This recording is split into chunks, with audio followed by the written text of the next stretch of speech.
My top 5 most used 3D printing accessories. At number 1, we have the wire brush. I use this to clean my nozzle and ensure my print quality is good. Number 2 is the Allen keys or a screwdriver kit. This is when you have to fix your printer. At number 3, we have the clippers. I use these to cut a 45-degree angle into the filament when I load it into the printer. Also, I use it to clean up post-print.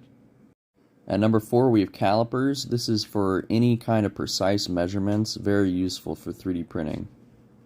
At number 5, we have our filament dryer. This is a crucial component as filament can absorb moisture through the air. This machine here can remove the moisture out of the filament by heating it up, ensuring my print quality, and that is why these are